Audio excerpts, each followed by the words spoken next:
Goedenavond, het is zondag 2 april en dit is het Zeeuwse nieuws van vandaag.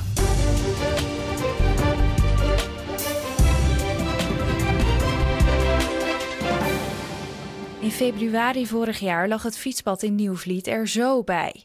Storm Franklin had er huis gehouden en het fietspad stortte in.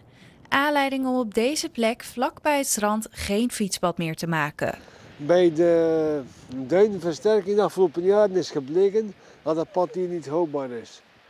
Het lag niet voldoende veilig. Hadden we het overigens niet verwacht. Had die storm nou echt moeten gebeuren om tot de conclusie te komen dat dit fietspad niet veilig is? Zo'n storm als vorig jaar de Franklin, daar zijn we niet echt. Het pad was dat niet op berekend. Er vielen vorig jaar gelukkig geen gewonden, maar om dit niet nog een keer te laten gebeuren is het fietspad verplaatst. Dit is hem? Dit is het nieuwe fietspad. Het is ingepast in de bestaande duintjes. Het is mooi speels aangelegd. De fundering is nu al gelegd. Voor de zomer wordt het pad ook nog geasfalteerd. En vooral de veiligheid staat nu voorop. En nu is het gewoon 30 meter landinwaarts gelegd. En dan ligt het wel voldoende veilig voor de komende jaren. Het fietspad is al toegankelijk voor fietsers.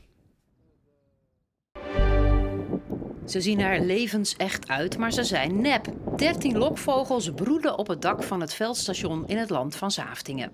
Het idee is dat ze echte visdiefjes naar het gebied lokken. Dus als ze overvliegen, dan zien ze de vogels. Dan zien ze eerst het schelpendak, een prachtig wit schelpendak.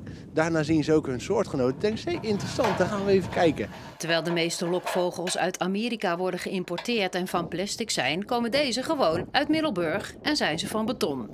Kunstenares Laura Voshol was erg blij met de opdracht. Ik heb wel een groot hart voor flora en fauna, meer nog dan voor mensen. Dus ik vind het waanzinnig als ik op deze manier dat ik iets kon doen om een steentje bij te dragen. Ja, om de natuur een handje te helpen.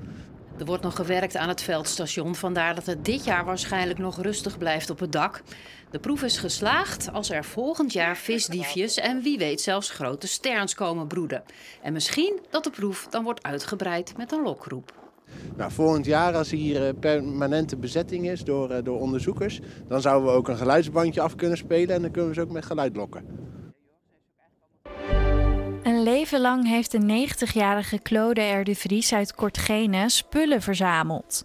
Inmiddels lijdt hij aan Alzheimer en lymfeklierkanker en woont hij in een verzorgingshuis. Al zijn spullen worden op 3 zaterdagen verkocht. Dit is zijn leven. Hij heeft gewoon zijn leven rondom verzameld, van kleins af aan. Het in spullen verzamelen. Hij had dan toch een emotionele waarde eraan. En zo heeft hij alles bewaard. Een heksenbal. Heksenbal? Ja, dat noemen ze een heksenbal. Vroeger legden ze die in de tuin om de heksen weg te jagen. Dat vind ik leuk. Heeft u veel heksen in de tuin? Nou, dat weet ik niet. Ik ben er zelf misschien één, maar ja. Hij was onder andere vliegenier en architect. Wat hij gedaan heeft, is kleine vliegtuigjes maken. En dan echt over heel de wereld was hij bekend. Prijs na prijs, na prijs, na prijs. En dit heeft hij allemaal zelf gemaakt? Dat heeft hij allemaal zelf gemaakt, ja. Het is een bijzonder mens, hoor. De laatste jaren van zijn leven woonde hij anti-kraak in een oude school in Kortgene.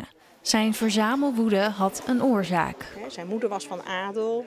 Hij kreeg als mannetje alles. En dat ging dan al om spullen. Maar liefde ontbrak. En dat is wel wat je hier ook ziet. Hij verwoedde zijn verzamelaar op een manier dat hij daar eigenlijk in feite ook zeg maar met mensen de connectie zocht. En zo is het eigenlijk ook altijd in zijn leven gegaan. Met de opbrengst wordt zijn laatste wens vervuld. Hij wil na zijn dood bijgezet worden in Leidschendam, naast zijn echtgenote.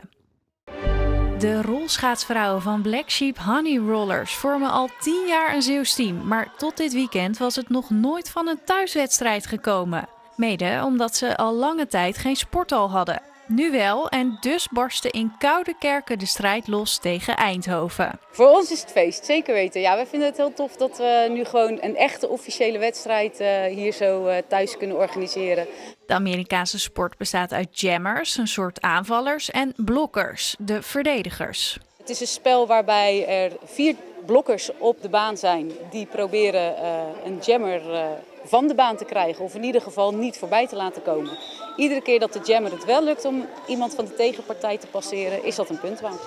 En dat gaat er soms hard aan toe. Sommigen vinden het fijn om hun agressie kwijt te kunnen. Anderen vinden het gewoon fijn om de sportiviteit. Alle lichamen zijn welkom. Of je nou klein en mager en snel bent of juist groter en sterker. Dat maakt helemaal niet uit, want alles is nodig en welkom. De Zeeuwse dames hebben verloren van hun concurrent uit Eindhoven. Maar het ging vooral om het plezier. En voor het sportnieuws gaan we naar Stefan. Wat zit er allemaal in Omroep Zeeland Sport vanavond? De beslissende weken in het amateurvoetbal zijn aangebroken en de 3 hoogspelende Zeeuwse voetbalclubs spelen nog ergens om. Straks in de uitzending zie je samenvattingen van Hoek tegen ASWH in de 3e divisie. En in de 4e divisie komen voorbij Kloetingen tegen Zwaluwen en Capelle tegen Goes. Graag tot zo.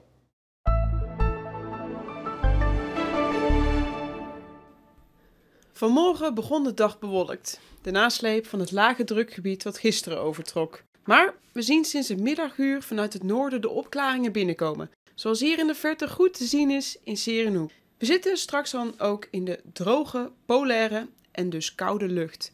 De temperatuur liep vandaag op naar een graad of 9. Al voelde het met een matige noordoostenwind toch niet heel warm aan. Nou, vanavond houden we deze heldere condities. Het koelt dan af naar zo'n 3 graden langs de kust tot rond het vriespunt in het binnenland. Morgen wordt een zonovergrote dag. Maar doordat we in die koele lucht zitten, blijft de temperatuur met 9 graden wel wat achter. In de nacht naar dinsdag krijgen we in het binnenland zelfs wat lichte vorst. Dinsdag en woensdag krijgen we te maken met wat sluierbewolking en een lokale stapelwolk, maar het is de zon die overheerst. Vanaf donderdag lijkt de temperatuur ook weer langzaam te gaan oplopen en de kans op bewolking neemt ook wel iets toe. Al zal het rustige lenteweer nog wel even aanhouden. En tot zover deze Zeeland Nu voor vandaag. Straks dus nog Omroep Zeeland Sport. Veel plezier daarbij en voor nu vooral nog een hele fijne avond.